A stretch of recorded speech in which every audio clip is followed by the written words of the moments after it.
Meus caros e minhas caras, sejam muito bem-vindos e bem-vindas a mais uma live do canal Doni Correia, uma teia de ideias. Este canal conduzido por mim, seu anfitrião, como sempre digo, Doni Correia, mestre e doutor em Estética e História da Arte pela USP, com pós-doutorado no MAC USP, pesquisando aí os acervos de videoarte, membro da Associação Brasileira dos Críticos de Cinema, a Abracine, e da Associação Brasileira dos Críticos de Arte, a ABCA. Como eu sempre digo, este canal é dedicado às humanidades, tendo aí como o alicerce discussões relacionadas a cinema e a artes visuais e estética, não é?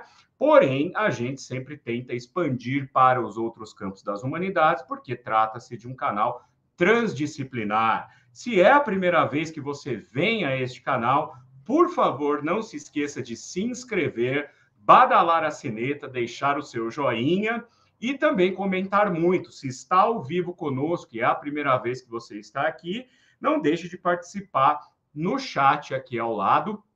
E vocês também podem nos apoiar a iniciativa desse canal, desta teia de ideias, para que a gente vá trazendo aí mais teiudos e teiudas e teiudes para a nossa urdidura humanística, participando aqui com o seu superchat, com o Valeu, com o Super Sticker e com a chave Pix, né, que você encontra aqui embaixo na descrição do vídeo, para que a gente vá melhorando a qualidade do canal e, assim, vá oferecendo mais conteúdo de qualidades.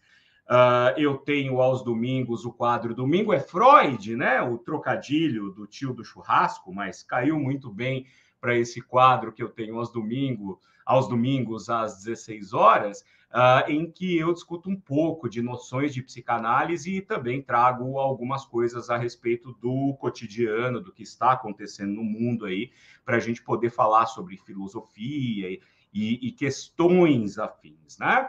Mas eu acho que Jung merece um espaço especial para que a gente o discuta. Claro que longe de tentar ser aqui exaustivo, nós vamos conversar sobre questões gerais da psicologia analítica, e eu tenho certeza que vai ser muito interessante para vocês, assim como vai ser interessante para mim, e vai ser um aprendizado para mim, porque nós temos aqui hoje um convidado muitíssimo especial, não é? Que é psicólogo clínico, supervisor, docente, especialista em psicologia analítica, mestre em psicologia psicossomática, membro candidato analista junguiano, né, aí pelo IJUSP, pela AJB e pelo IAAP, né? É a sigla. E é docente e coordenador da pós-graduação em psicologia analítica, com ênfase em mitologia, contos de fadas e artes do Instituto Freedom, curso, aliás, no qual eu sou matriculado neste momento. Minha matrícula está trancada, que vergonha, por puro problema de agenda, mas eu já prometi a mim mesmo, já fiz um pacto comigo mesmo, que a partir do segundo semestre vou retomar essa jornada que estava sendo muito interessante até onde eu cursei. Depois assumi aulas e, enfim, né, a correria do dia a dia eu tive que interromper por um período, mas voltarei. E quero agradecer muito a presença do meu querido e também meu professor, claro, por que não, Rangel Fabretti. Seja muito bem-vindo a esta teia de ideias, Rangel. Muito obrigado, Doni. Bom, então, boa tarde, bom dia, né? De repente, a hora que você está assistindo agora, né? Então, eu desejo que você tenha um bom momento, esteja você aonde estiver, em qual parte do dia você estiver, e dizer que para mim é um prazer, Doni, estar aqui com você para bater esse papo aqui a respeito de psicologia analítica, falar a respeito da obra e do pensamento junguiano. E estamos aqui. Muito obrigado pelo convite. Maravilha, eu que agradeço a disponibilidade. Inclusive, já vou aqui mostrando a manifestação das pessoas que estão conosco. Nós temos aí Por exemplo, a Luciana Conde dizendo, aguardando meu querido professor Rangel, né? Cheio de emojis assim. Então, Rangel esperado aqui e deixou uma boa noite também para nós. Muito obrigado, Luciana. Se é a primeira vez que está aqui conosco, inscreva-se no canal, veja nosso conteúdo, certamente vai lhe agradar. Nós temos também a Lilian, que já é de casa, né? Já é daquelas que abre a geladeira sem pedir licença e está dizendo que Jung sempre chama a nossa atenção, com certeza, né? E palmas aí da Luciana, enquanto eu fazia as suas apresentações, Rangel. Então, Rangel, assim, como eu te falei, a gente vai bater um papo aqui que, longe de ser algo exaustivo, porque estamos tratando de um assunto que nunca se esgota, né? Ele não se exaure. Portanto, é um assunto que tem muita coisa para a gente falar a respeito, mas a gente vai caminhar aqui por um panorama da vida e da obra tão importante de Jung. E eu começaria, né, conversando contigo e perguntando para você, porque, assim, nas suas aulas iniciais lá no Instituto Freedom, do qual você vai falar depois, que eu acho importante as pessoas que não conhecem conhecerem esse instituto, né? Na sua primeira aula, você faz uma contextualização muito bacana sobre a vida mesmo, né, do Jung, e ligando isso com a construção do conhecimento dele. Talvez Jung seja uma dessas personalidades intelectuais em que a vida e a obra caminham de mãos dadas e precisa, né, porque pelo menos eu depreendi isso daquilo que eu vi nos seus ensinamentos. Acho que a gente poderia começar essa conversa comigo pedindo para você falar um pouco sobre quem é Carl Gustav Jung e essa vida dele que foi marcada por momentos trágicos, momentos de melancolia, momentos estranhos, momentos fenomenológicos, digamos assim, que vai depois, obviamente, desaguar na própria construção da metodologia que ele criou. Então, por favor, quem foi Carl Gustav Jung e como nós chegamos aí a esse escopo do que é a psicologia analítica? Perfeito. Bom, você me traz aqui uma proposta de uma pergunta que talvez eu me alongue, talvez seja extensa e abrangente a minha fala, mas eu fico bem à vontade de você me interromper nos momentos em que você achar oportuno, tá bom? Fica tranquilo, tá? Fique à vontade também. Vamos lá. Muito bem. Então, acho que é importante a gente contextualizar o Jung enquanto época, né? Ele nasce no final do século XIX, né? Na Europa, na Suíça, em Kessel, em 1875. Filho de um pastor luterano, né? E filho também de uma mãe que tinha toda uma família religiosa e de sacerdotes. Então ele tinha, ao mesmo tempo, olha que interessante, né? Se a gente for olhar para a obra do Jung e olhar para o que antecede a vida do Jung, o nascimento do Jung, a gente vai ver dois temas muito caros presentes no ambiente familiar, que é a medicina e que é a religião. Então, existiam nas duas famílias, na família do pai e na família da mãe, existiam médicos e sacerdotes. Então, era uma tradição, né, ter médicos e sacerdotes, né? Então, profissionais da área da saúde e profissionais ligados à religião, à fé, né? Porque nesse contexto aí luterano, protestante, né, é uma profissão. A pessoa, ela, quando é pastor, né, quando ele é um clérigo, ele assume uma função em tempo integral, né? Então ele é sustentado pela igreja, né? Isso é muito comum, né? Então o pai dele era um pastor E agora imagine o seguinte cenário, né? Um pastor casado ali com a sua esposa, né? E que essa esposa tenha... E ele também, obviamente, os dois têm dificuldades de ter um filho. Dificuldades de que esse filho venha e nasça com vida. Por quê? Antes do Jung nascer, a mãe dele perdeu 4 crianças. Nossa.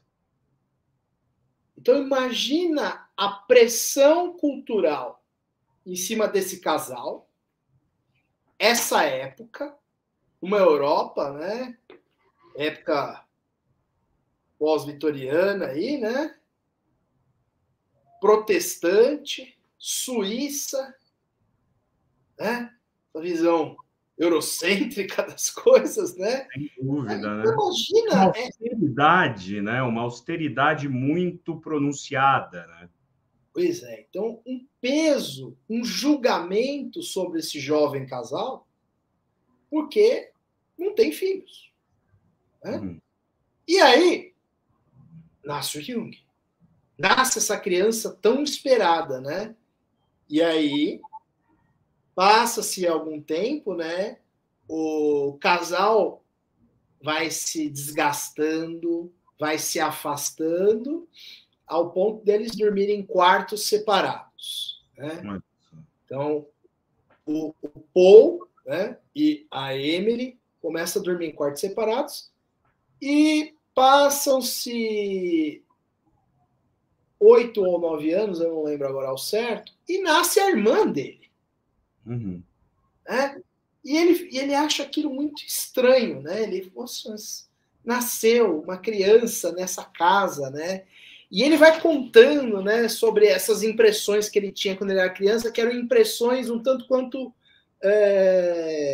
de vergonha, de culpa, de subjetividade, assim, né? E eu tô contando isso aqui, eu dei um salto agora, mas vamos voltar um pouco. Vamos voltar pro primeiro sonho que o Jung tem lembrança na vida dele. Boa. O primeiro sonho que ele tem lembrança na vida dele é aos 4 anos de idade. E o sonho é o seguinte. Ele está em frente à igreja aonde o papai dele ministrava os sermões dele. Está em frente ali a igreja. E ele vai para de trás da igreja. E ele vê que tem uma porta, né, que vai para o subsolo. Um porão. E o que ele faz? Ele desce para o subsolo da igreja do papai dele. E ele vai caminhando e ele vê que tem um tapete vermelho estendido e que tem um trono lá no final. E quem está sentado ao trono? Uma figura fálica. Olha só. Uma figura fálica gigante. Gigante. E aí, ele olha para aquela figura e a sensação que ele tem, que ele nos conta, é que é como se a qualquer momento aquela figura pudesse vir rastejando até mim. Agora imagina você, 4 anos de idade, olhar para uma coisa dessa. Uma criatura, né? Quer dizer, uma criatura, sei lá, né? De outro mundo. Hoje a gente falaria em algo como um alien, né? O alien do filme Alien, o Oitavo Passageiro, que é fálico, né? Uma criatura extraterrestre, por exemplo. Mas não tem olho, né? Pois é. E aí, ele ouve uma voz feminina, que ele associa com a voz da mãe dele depois, que diz o seguinte: esse é o devorador de homens. Olha só. 4 anos de idade você tem um sonho desse. E lembrar disso muitos anos depois, né? E ele conta que ele ficou com muito medo de dormir depois, nos dias seguintes, com medo de sonhar com algo parecido novamente. Né? Ou pior. Ou pior, né? Vai saber, né? Vai que tem mais um nível abaixo e ele não sabe, né? Exatamente. Então, essas coisas, elas são um tanto quanto intrigantes, né? Porque 4 anos de idade, você tem um sonho desse, né? E aí, ele nos conta que ele ficou anos elaborando esse sonho. E ele fala que depois ele vai estudar mitologia, e quando ele começa a estudar mitologia, ele vê que é uma figura de um deus ictifálico, né? Então, ele faz associação com Shiva, né? Com os lingams que tem, né? No hinduísmo, ele faz associação com as ermas, né? De Hermes, né? Então, ele faz essa associação também. E se a gente for olhar para a nossa cultura, a gente tem uma imagem que se encaixa perfeitamente, que é Exu portando o seu ogó, né?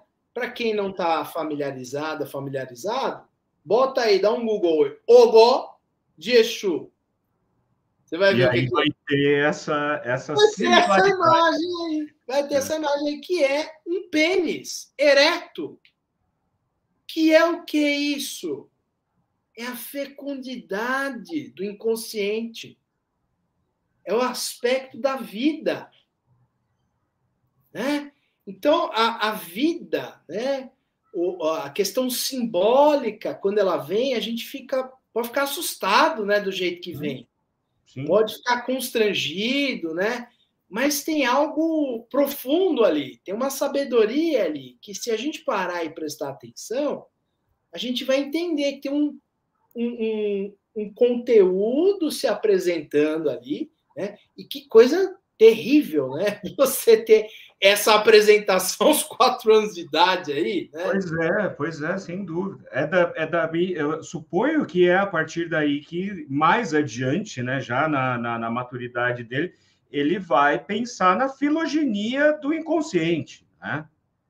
Não é? Por exemplo, sim, porque já que a gente pode transferir essa imagem a várias culturas e à ancestralidade, então talvez ele tenha tido uma primeira manifestação desse componente que é passado de geração a geração pela própria natureza do homem, pelo ser humano, né? Não é? Justamente. Então, você vê que aqui a gente falou de algumas culturas distintas, de âmbitos distintos, geograficamente falando, e com a mesma expressão, né? Uhum. Imagética, simbólica, e o Jung tem essa experiência aí, aos 4 anos de idade, esse sonho, né? E aí a gente pode pensar também, né, nesse lado que existe no sagrado, que não é um lado bonito, que não é um lado bonitinho, agradável, de bondade, tal como casto, né? Que muitas vezes a cultura patriarcal machista quer pintar, né? Sim, sem dúvida. Então, é muito importante a gente olhar, né? Porque o Jung ele vai falar do princípio da totalidade, a totalidade da psique.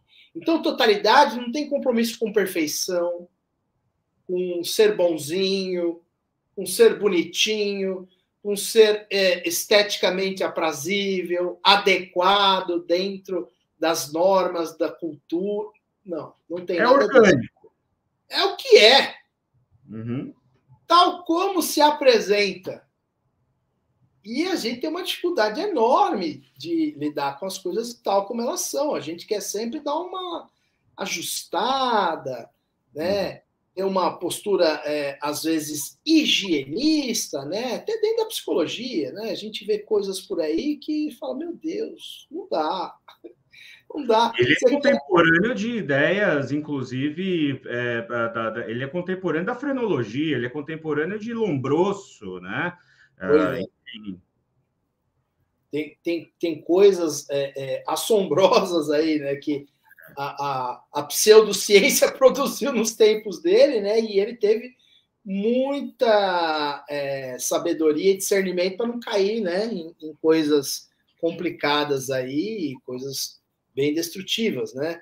E aí, depois, acho que é importante citar essa experiência também, ele estava muito angustiado, e aí eu já estou dando um salto aí, ele com os seus 12 anos de idade, ele passa em frente à catedral e ele fica muito angustiado. E aí, sabe quando você vê uma coisa assim, você fala, não, eu acho que eu não vi direito. Sim. Não vi, não. E aí ele passa e vê a imagem de novo. Isso é uma imagem que ele tem, tá, gente? Não é um sonho. Ele vê a imagem. É a imaginação ativa. O negócio acontecendo ali, imagina, né? Uma coisa é você vê um vulto, outra coisa é você vê o que ele viu. Né? Eu vi um vulto, estou angustiado porque eu vi um vulto. Ok? O que ele viu? Ele viu Deus defecando sobre a igreja. Uau! E a igreja se despedaçando. Né? Quer dizer, Deus cagando para aquela igreja. Profano, né? Ele teve uma visão... Opa! Né? O próprio Deus ali tem uma postura herética. Sim, porque, exato. Né? Não é ele cagando em cima da igreja, é Deus cagando em cima da igreja. Despedaçando tudo. Quer dizer, o sagrado não está aqui, cara. Você vai ter que me procurar em outro lugar. Que maravilha, cara. Que sensacional. E a partir disso, ele vai guardando tudo isso para poder levar. Né? E aí ele fala de experiência que ele teve, por exemplo, quando ele estava fazendo a confirmação de fé dele, né? Que é algo semelhante à primeira comunhão que se faz na Igreja Católica. Né? E o pai dele é que era o instrutor dele. Ele viu lá que tinha um capítulo falando sobre Trindade. Aí ele olhou para aquilo, que legal, isso aqui Trindade. É um que é três, que é três, que é um. Eu quero entender esse negócio. Eu fiquei interessado, né? E se a gente for pensar, né, no ego, no inconsciente pessoal e no inconsciente coletivo, né? Que loucura! Dá para a gente ver, né, que a gente não é uma coisa só, né? Que existem camadas na psique, né? E aí ele fala, eu quero entender esse negócio. E o pai dele, pastor luterano, instrutor dele ali, olha para a cara dele e fala assim, ó, esse capítulo aqui, nós vamos pular, tá? Porque nem eu entendi. Olha só. Ou para não dar ideia, né? Para não ficar dando ideia. Ele fala que aquilo foi uma profunda decepção para ele. Sim. Né? Então ele teve uma profunda decepção com essa experiência com o pai, mas um alívio muito grande, ele conta, quando ele viu Deus ali cagando sobre a igreja e a igreja se despedaçando. É como se ele tivesse livre para ele seguir o caminho dele, porque o pai dele tinha uma vida de uma crença morta, né? E aí faz todo sentido quando a gente vê Nietzsche falando que Deus está morto. Deus está morto, portanto, tudo é permitido. Então, esse Deus está morto. É um Deus morto, esse Deus do meu pai aqui. Nem ele compreende esse Deus dele. Eu vou precisar entender o que é esse negócio desse sagrado. Né? Então, isso começa, né? Vão ficando essas sementes ali nele. Né? E aí, quando ele vai para estudar medicina, né? Ele primeiro queria ser cirurgião, mas ele tem um horror a sangue. Daí ele fala, não, vou para psiquiatria. Aí vai para psiquiatria, começa a estudar os fenômenos assim tidos como ocultos, né? Nas mesas giratórias espíritas. E aí ele vai... O positivismo aí pulsando. Né? Pois é. E aí ele vai e começa a construir a carreira dele ali no Hospital Psiquiátrico Burgosli, debaixo da orientação de Eugene Bloiler. Quem que foi Eugene Bloiler? Eugene Bloiler, só para a gente entender a importância desse pesquisador, né, desse cientista, Eugene Bloiler que cunhou o termo esquizofrenia. Olha só. Né? Então, veja que ele estava ali muito bem assessorado, ele estava ali muito bem respaldado, né, por uma figura médica que já tinha uma importância ali, né, dentro do meio científico. Né? Então, ali no Burgosli, ele passa a ser um médico interno e ele começa a fazer os experimentos dele ali, que ficaram muito famosos, né? E quem assistiu o filme Um Método Perigoso, exato, pode acompanhar lá o experimento com o teste de associação de palavras. Então, tinha lá o psicogalvanômetro, né, que media, né, ali aspectos vitais, ele media o tempo de resposta, a condição de eletricidade na pele, e aí ele ia falando as palavras e a pessoa trazia uma associação com aquela palavra. Então, quem assistiu o filme O Método Perigoso, do Cronenberg, vai ter essa cena lá. E aí ele começa a fazer esses testes e vai criando, né, bem nesse modelo positivista da época, né, um respaldo de evidência científica a respeito da existência dos complexos. Né? Então, aí ele começa a ter uma base científica com evidências sobre o fenômeno dos complexos. E isso é 1902. Tá. Então, muito antes dele conhecer o Freud. Então, Jung se torna um pensador e um cientista renomado antes mesmo de conhecer Freud. Então, o conceito de complexo é cunhado pelo Jung. Olha que coisa. Não é um conceito... Fui enganado a vida inteira. Me enganaram a vida toda. Eu acho que não te contaram essa parte da história. Pois é. Eu estou brincando, mas é porque me interessa muito saber exatamente como começa essa relação e como ela cinde depois, né? Pois é. Então, aí a gente tá fazendo, né, essa avaliação, né, e esse salto histórico aí, e a gente percebe que o Jung já era um pensador por si próprio quando ele conhece o Freud. Uhum. Ele estava lá rodando ali, né? Em 1895 foi lançada a Interpretação dos Sonhos, aí em 1900 é relançado, né? Exato. E aí estava rodando lá, falou assim, ó, leia, é importante ler o que este homem tem a dizer e tal. Ele lê a primeira vez, não entende nada. Depois ele lê a segunda vez e acha muito interessante ali e decide começar a se corresponder com Freud. Então, ele começa a se corresponder em 1906, né? E aí, em 1907, é que tem o primeiro encontro pessoal entre os dois, né? Ah, olha só. E aí, nesse primeiro encontro que eles tiveram, eles conversaram por 13 horas seguidas. Pensa. Que maravilha. Que coisa, né? Que encontro que teve entre esses dois. A gente querendo ter uma mosquinha, né? Pra só ouvir 13, não, só ouvir 10 minutos já tá bom, já. Já pronto, valeu por uma vida. Não é? Com certeza, né? E aí começa a colaboração entre os dois pensadores, que é diferente da leitura que nos é apresentada, Doni, um tanto quanto freudocêntrica. Freudocêntrica. Temos aqui... Exato. Perfeito. Exato. Porque tem um aspecto que o Freud via no Jung de utilidade, né? Assim, de negócios, né? Pensando assim, né? Política. Uhum. Infelizmente, o antissemitismo ele já era muito presente na Europa, né? O que acaba acontecendo na Alemanha nazista foi o estopim maior da coisa, né? Mas já tinha um antissemitismo muito forte. E o Freud, sendo alguém judeu, ele sofria preconceito.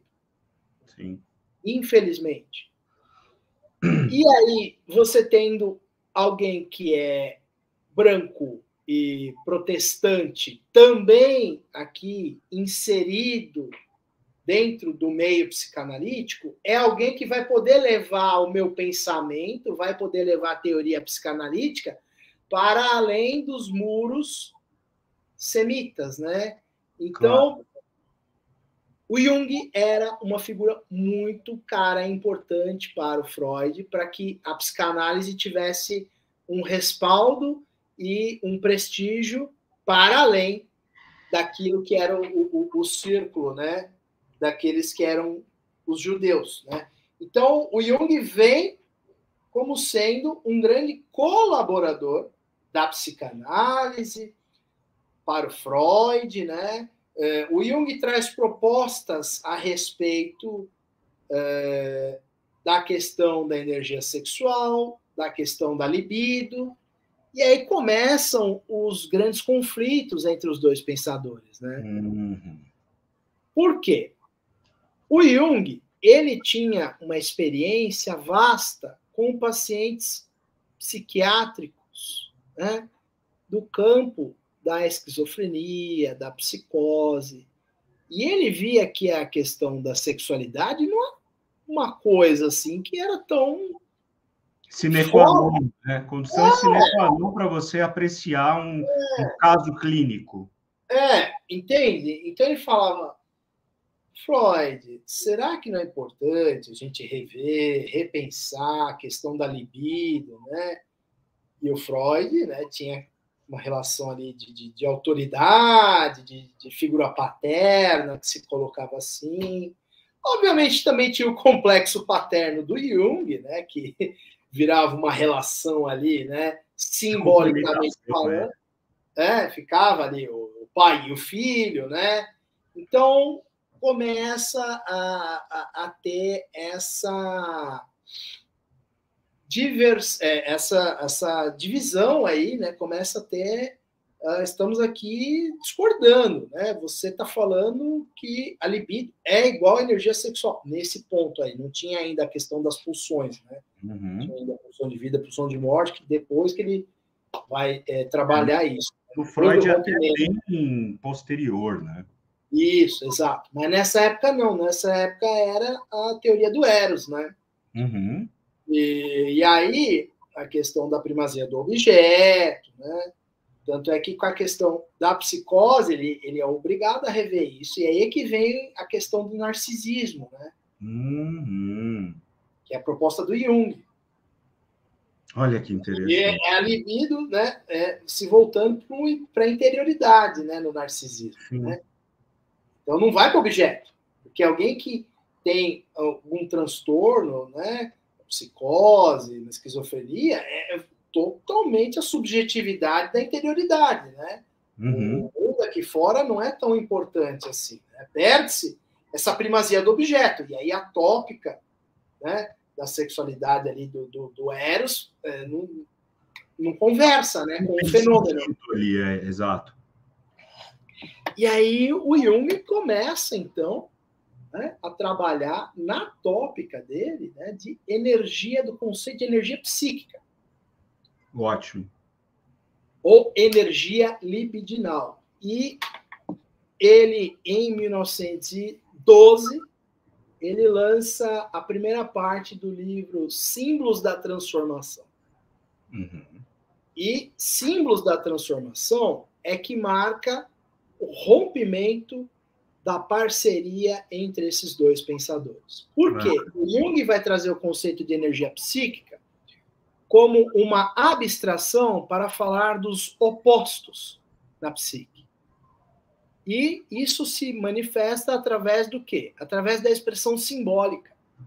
O símbolo, né, do grego, símbalém, ele junta, unifica opostos. Tá. Consciente, em parte consciente, mas ainda com o pé lá no inconsciente.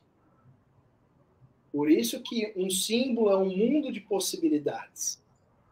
É um mundo de significados, porque ainda há um mistério presente nele, né?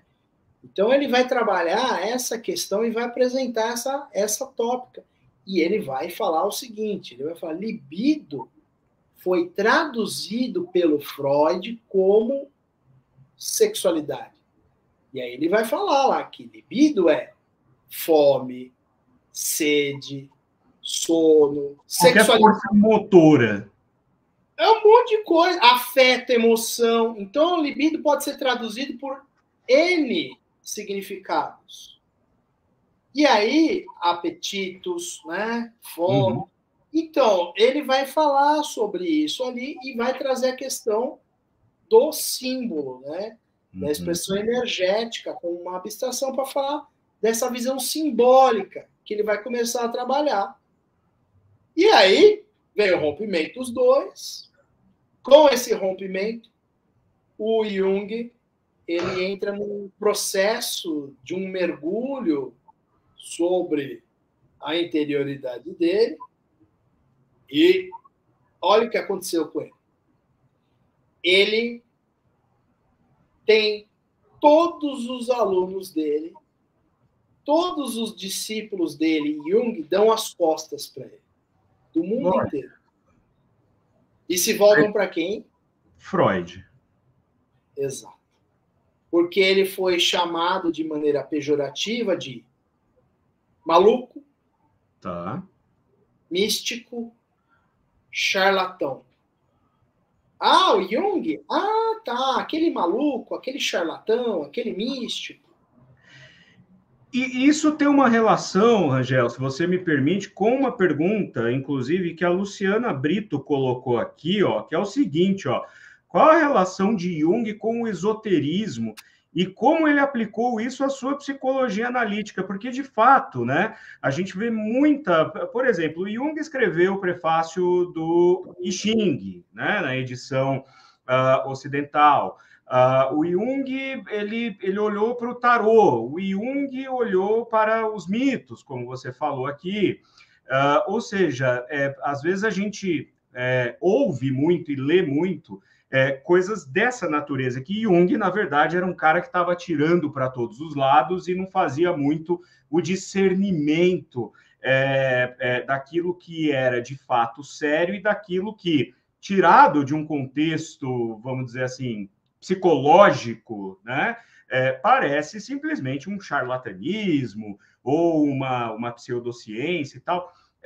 Como que é essa relação da psicologia analítica com o esoterismo, com o tarô, com a alquimia, que também é algo que tem um fundo absolutamente sério, histórico, né? Mas que foi sendo banalizado, o termo alquimia foi sendo banalizado ao longo dos séculos, e quando chega no século XX, parece que vai também ali um pouco manchar a reputação de quem estuda isso de uma maneira séria. Inclusive, eu tenho ali até o meu livro, que é o 12º volume da obra do Jung, né? Que é sobre a alquimia. Como que é essa relação da psicologia analítica com esse campo que é tido justamente, muitas vezes, como puro charlatanismo ou bobagem, enfim?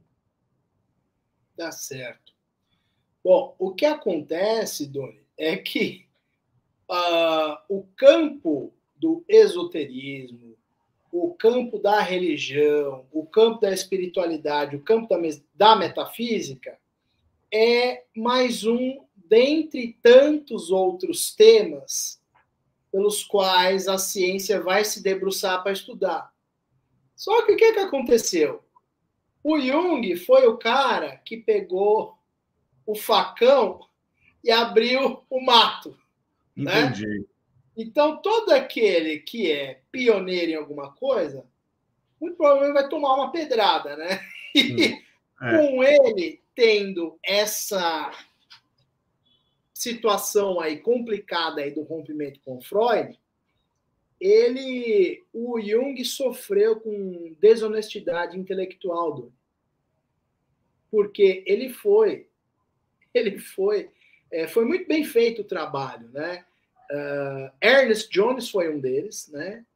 Discípulo de Freud, que propagou no meio acadêmico que Jung era maluco, que Jung era charlatão, que Jung era um esotérico, né?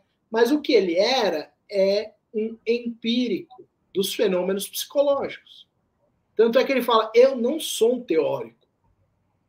Todo teórico faz uma confissão pessoal. Eu não. Eu quero descobrir os fatos psicológicos.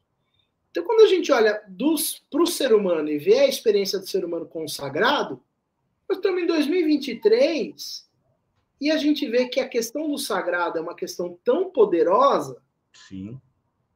Que sagrado e política sempre estiveram, né? Sempre estiveram de braços dados, e a gente viu aqui no nosso país uma coisa terrível, nefasta, por conta dessa relação sombria entre sagrado e política. Política, o aparelhamento, né, da instituição religiosa, que, num sentido mais amplo, deveria ser um local de conforto espiritual, de amparo, né, da alma, de amparo dos anseios, e se torna palanque. Né? Pois é. E aí, olha só, né? O Jung ele vai estudar esses temas. Né? Ele vai entender o que é esse fenômeno chamado Deus sagrado na psique. Sim. Né? Então, Deus é uma realidade psíquica.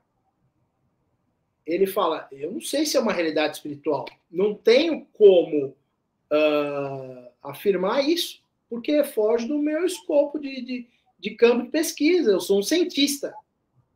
Então, eu estudo os fenômenos, né? E vou querer compreender a questão que está relacionada com o psiquismo humano ali. Sim. Por exemplo, quando ele vai estudar espiritismo, o que ele vai dizer não é desmerecendo a visão espírita, metafísica, mas é trazendo para o campo de pesquisa da psicologia, ele vai falar que o que é um espírito, em termos conceituais junguianos, é a manifestação de um complexo. Tá. É um complexo.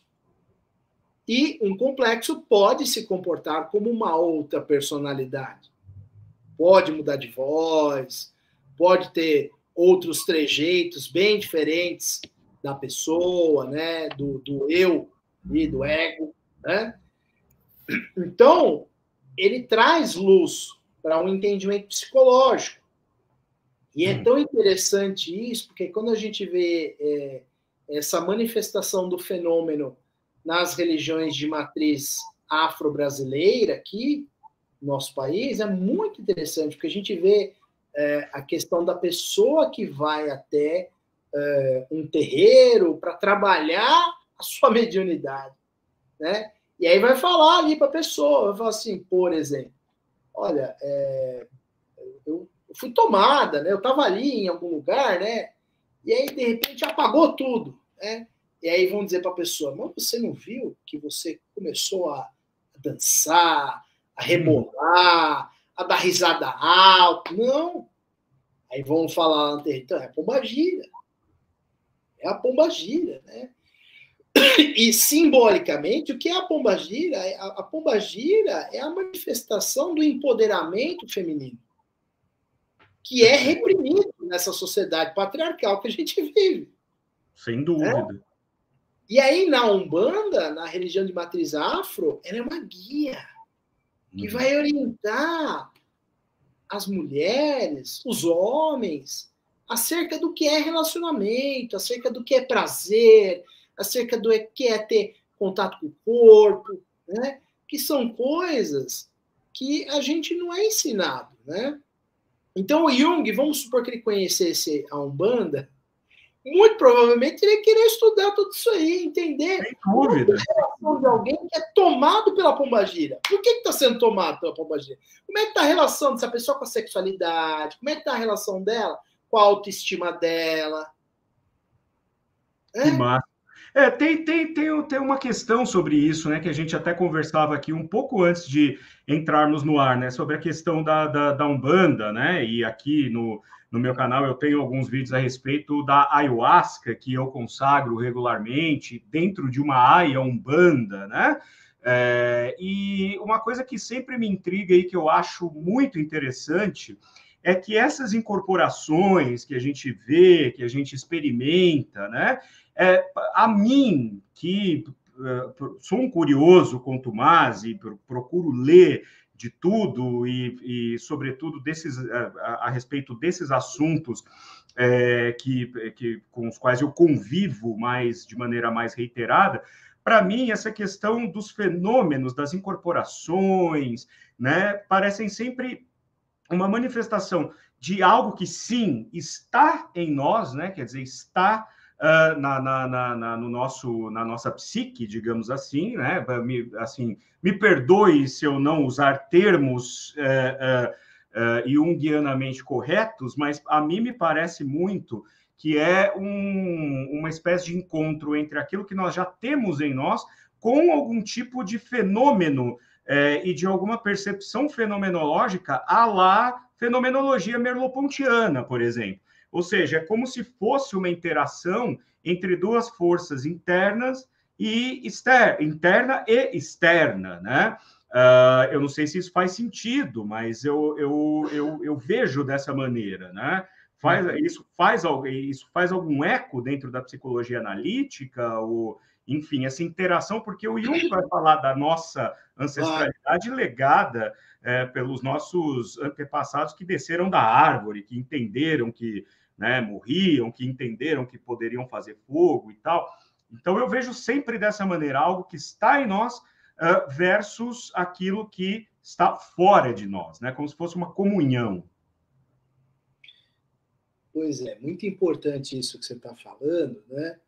Porque, do ponto de vista psicológico, né? E aí, voltando lá à experiência que o Jung tem lá, quando ele rompe com Freud, que ele começa a trabalhar sobre si, ele começa a fazer os processos de imaginação ativa. Imaginação ativa, para quem não está familiarizado, são processos de diálogos com o inconsciente. Uhum. Você faz isso acordado, não é um sonho. É uma William Blake fazia muito isso. É uma técnica que você vai conversar com um personagem da sua interioridade. Então, simbolicamente, é uma conversa entre o ego e o inconsciente. E aí, ele, por exemplo, tinha as conversas lá com a alma, né?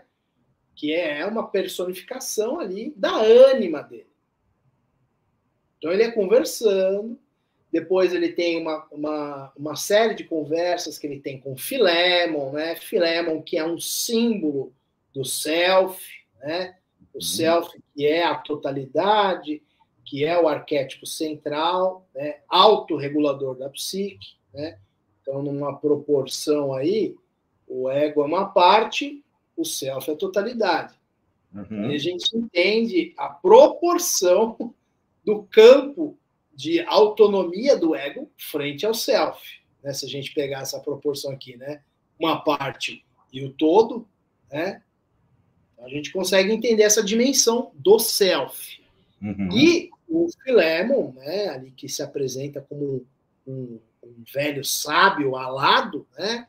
Ele vai conversando com o Jung, vai trazendo uma série de ensinamentos, né? Então o Jung vai construindo os conceitos dele fundamentais através dessa série de diálogos aí que durou de 1912 até 1930, né? E aí, a partir de 1930, ele começa a estudar profundamente a alquimia. Mas de 1912 até 1930, digamos assim, que 80% da teoria dele foi produzida ali, né? Dos conceitos teóricos, né? Foi produzida ali, né? Então, a gente vê que foi um processo muito intenso de trabalho sobre si mesmo, né? Você vê que a gente está falando da vida dele e da visão dele e das descobertas dele, como essas coisas estão entrelaçadas, né? e de como confere muito sentido às experiências dele. Então, quando ele está conversando com esses outros personagens, a gente vê que são outros personagens. Mas também é ele. Claro. Então, em termos psicológicos, é uma conversa, é um processo dialético do consciente e o inconsciente.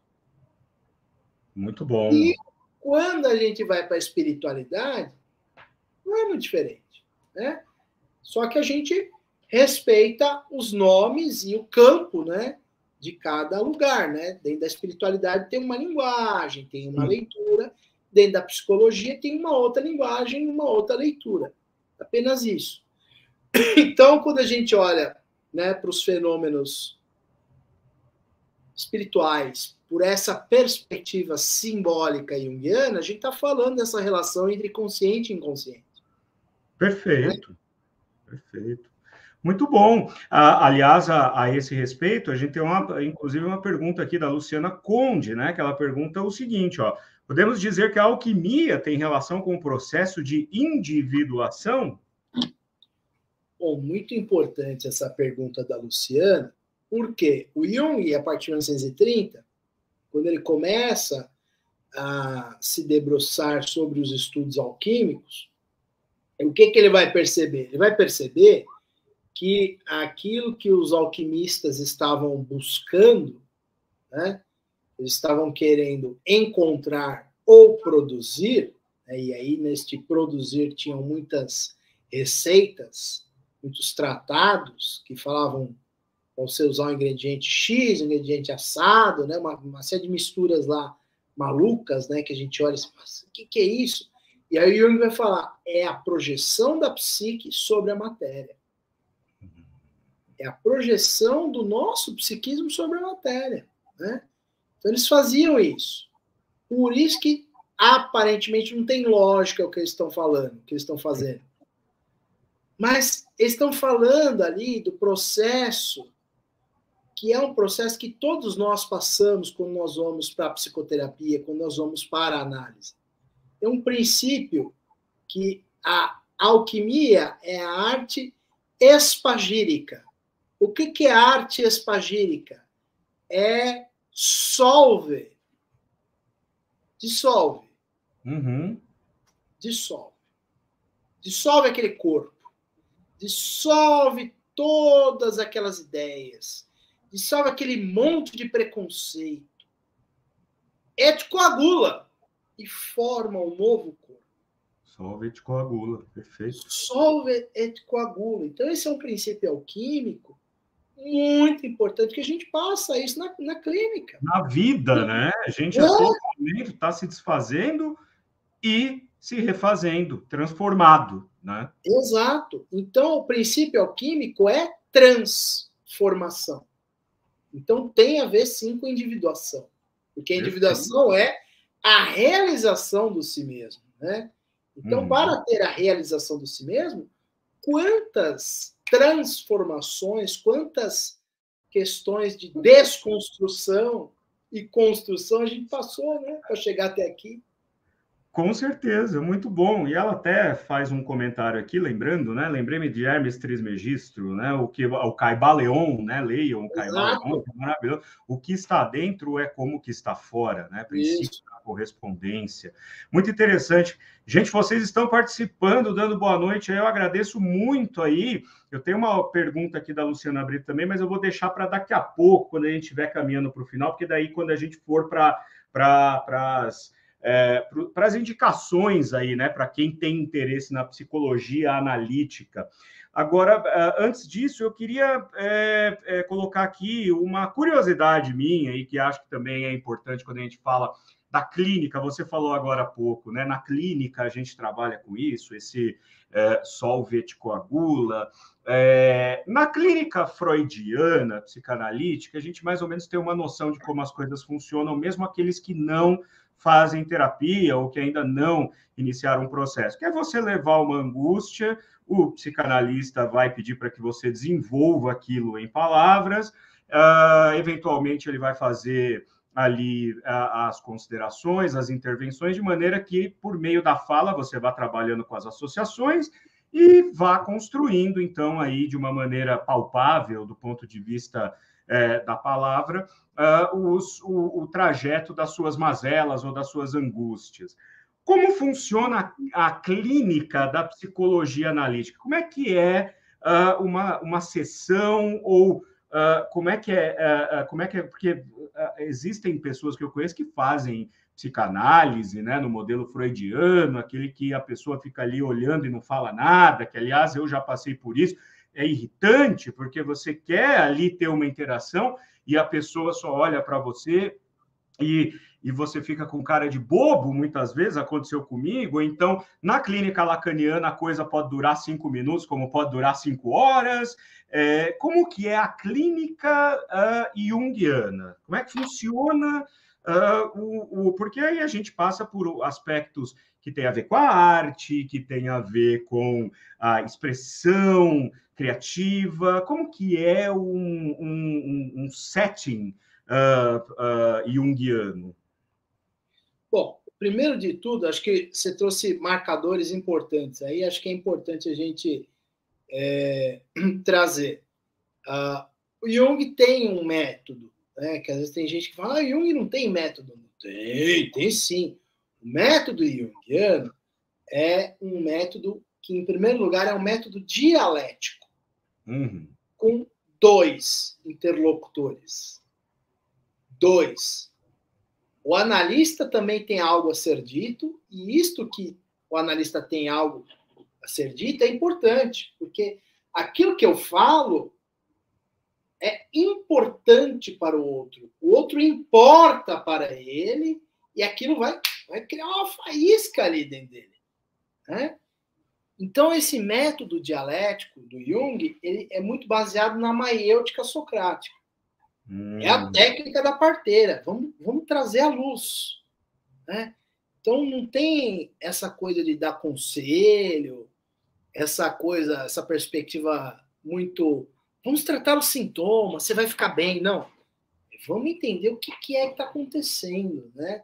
Primeiro que para o Jung não tem uma visão causal, ele tem uma visão finalista das coisas. Então, para ele, o sintoma está a serviço da totalidade. O que o seu sintoma quer dizer para você?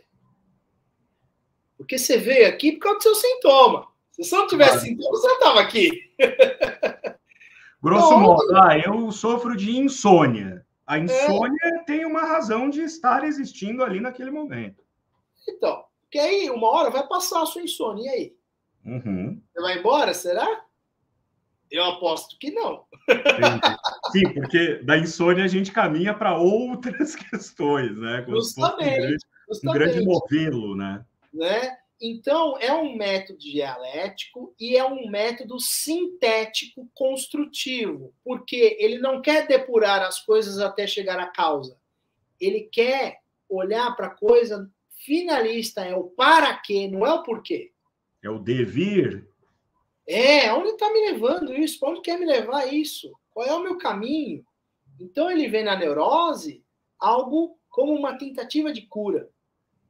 Então essa é a visão do Jung, é uma visão que tem uma visão de totalidade das coisas. Né?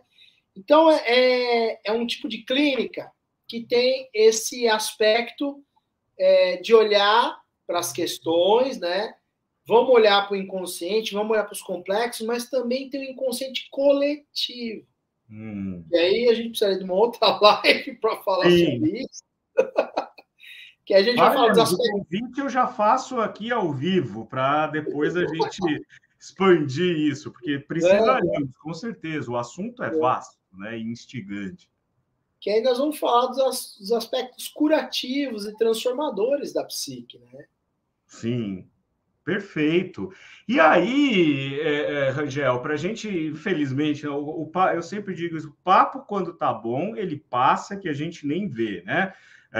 A coisa acaba passando muito rapidamente. Eu queria, primeiro de tudo aqui, aqueles que não conhecem a psicologia analítica, aqueles que têm curiosidade de conhecer Jung a fundo, eu vou pegar como carona uma pergunta aqui da Luciana Brito, que diz o seguinte, ó, não, peraí, que não foi esse.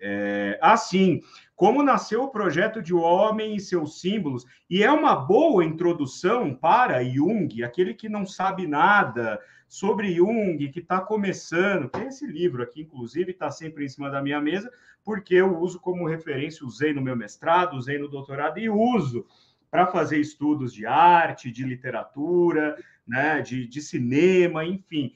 É um projeto já do fim da vida do Jung, né? Que ele reuniu algumas pessoas para organizar capítulos. E é uma boa introdução a ele?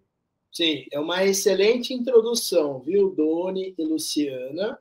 É uma ótima introdução, sim. A gente, tanto que eu sempre indico, para quem não sabe nada de Jung, começar pelo Homem e Seus Símbolos, porque foi justamente construída essa literatura, né? Esta obra ela foi construída para introduzir as pessoas leigas no pensamento do Jung. Tanto é que a prova de fogo foi a seguinte: teve um jornalista, e aí o Jung pegou, ficou ali sendo, né, assediado, convidado, seduzido ali pelo jornalista para poder escrever esse livro, né, como uma forma de grande introdução ao pensamento dele, mas para um público leigo, né? Uhum. Aí o Jung falou, tá bom, vou escrever esse negócio. Aí ele escreve lá alguma coisa, dá para esse jornalista ler, e aí o jornalista vem todo feliz para ele, né? O Jung fala, então, e aí, você leu? Li. E aí? Eu entendi tudo. Aí o Jung fala, então tá bom, se você entendeu, então foi a prova de fogo. Que eu escrevi justamente para o leigo, aquele que está começando na coisa toda. Ele ficou todo feliz, né? E o Jung, então tá bom, se você entendeu, então tá ótimo. Tá tudo certinho, né? Leigo do leigo mesmo. Então tá ótimo. Então eu estou no caminho certo. E aí cria-se esse projeto. E foi pensado dessa maneira, para ser justamente o beabá da coisa. Né? Que bacana. A Nívia, né? Nossa assídua também, ó, comprei a semana passada O Homem e Seus Símbolos, tá vendo? É uma sincronicidade ou é uma coincidência isso, Rangel? Olha, só a Nívia pode nos dizer, Doni, se for coincidência significativa para ela, é uma sincronicidade. Olha só, que bacana. Cara, eu ficaria aqui por horas conversando contigo. A Luciana também, a Luciana Conde está dizendo, sugira uma série de aulas, será melhor que a Netflix. Por falar numa série de aulas, vamos aproveitar o nosso encerramento aqui para você fazer, né, o jabá, né? Eu quero saber do Instituto Freedom, que no começo eu disse que sou um aluno, ainda que um aluno que me coloquei na geladeira momentaneamente por questões de agenda, mas quero me descongelar. Fala um pouco para a gente, como eu apresentei no começo, você é coordenador de cursos e professor lá também. Conta para a gente desse instituto, desse projeto. Fique à vontade. Eu vou até colocar o site aqui e depois quem vai assistir vai estar aqui embaixo na descrição do vídeo o link para vocês irem até lá conhecerem o cardápio de cursos. Por favor. Maravilha. Bom, então, o Instituto Freedom é um instituto que tem cursos voltados para o campo da psicologia junguiana, né? E nós temos cursos livres e temos também cursos de pós-graduação. Então, se você, de qualquer parte do Brasil ou do exterior, quiser fazer os nossos cursos, você pode fazer, porque eles são em formato híbrido.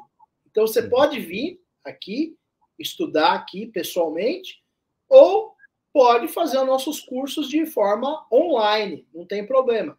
Então, após que o Doni é estudante, é a pós-EAD, que é a pós em psicologia analítica, com ênfase em mitos, contos e artes. Então, a gente trabalha, né, esses três temas aí pela perspectiva simbólica junguiana e é uma perspectiva que oferece uma série de recursos, de ferramentas, de possibilidade de leitura e análise dos fenômenos psíquicos, tanto subjetivos, tanto objetivos, de aspectos da cultura, da sociedade contemporânea. Então, a perspectiva simbólica junguiana, ela se mostra como uma maneira de nós nos relacionarmos com os diversos temas da psique, do indivíduo e do coletivo. Então, nós temos o Instituto Freedom, tem aqui o site que o Doni colocou, e tem o Instagram também, Instituto Freedom, o Instagram. Isso, @ né? Instituto Freedom. Tem também o meu perfil no Instagram, que é Rangel Fabretti, psicólogo, tudo junto, né? Minúsculo, vai estar tudo Fabretti embaixo aqui para vocês. Isso. Depois, assim que acabar a live, eu já coloco aqui para vocês poderem ter o contato. Isso. Então, eu estou sempre lá postando no meu perfil temas e posts relacionados com psicologia, com Jung, com questões contemporâneas, né? Então, tá feito aqui o convite para você. Nós vamos abrir uma turma desse curso agora que o Doni faz parte. Dia 19 de setembro vai abrir a nova turma, né? Então, quem tiver interessado... Está aqui a Nive, inclusive, falando, pretende estudar arte-terapia em 2024 ou 2025, por isso estou me informando sobre esses assuntos. Uma das opções é o Instituto Freedom. Conversei com o atendimento do Instituto ontem, olha aí. Exato. Então, tem o nosso curso também, a nossa pós-graduação em arte-terapia, que é uma outra especialização, né? Então, tem essas especializações no Freedom, né? Maravilha. E a Luciana, que está aqui. Que é nossa estudante, né? Já está aqui. Daqui a pouco você volta, Luciana. Daqui a pouco o Doni volta também. Daqui a pouco eu volto também, exatamente. Muito bem, meu caro Rangel. Muitíssimo obrigado pela sua presença. Eu acho que foi muito enriquecedor para quem acompanhou aqui com a gente ao vivo. E, obviamente, que vai ficar aqui gravado. Eu vou me despedir do meu convidado nos bastidores. Mas aqui, diante de vocês, eu agradeço muito a sua disponibilidade novamente, a forma como você expõe, o ótimo professor que você é, pela maneira como você deixa o assunto complexo, muito instigante, muito atraente para a gente que está, né, na condição de aluno aqui te ouvindo, né? E vou aproveitar, inclusive, aqui para que vocês sigam, né, o conselho aqui do nosso querido Beto Silva, que está sempre com a gente, né, que falou agora há pouco, dedo no gostei e compartilhem essa live, né, para que a gente, assim, possa chegar a mais curiosos, curiosas, como eu falei, teiudes e teiudas do meu Brasil e teiudes univos, né, para que a gente faça desta teia de ideias uma teia cada vez maior. Como eu falei, eu vou me despedir do Rangel nos bastidores, mas agradeço novamente a presença de vocês, agradeço a TV 247 pela retransmissão do meu trabalho em sua grade. Se você está assistindo a esta conversa na condição de vídeo gravado na TV 247, não esqueça de vir ao canal Doni Correia, uma teia de ideias, para se inscrever, comentar, compartilhar e divulgar o nosso trabalho aí para que a gente vá levando a boa palavra, né? O conhecimento em tempos obscuros que a gente supera justamente com conversas como essa que a gente teve hoje. Muitíssimo obrigado a vocês e muitíssimo obrigado, Rangel. Até a próxima. Tchau, tchau. Obrigado, gente. Tchau, tudo de bom. Obrigado, viu?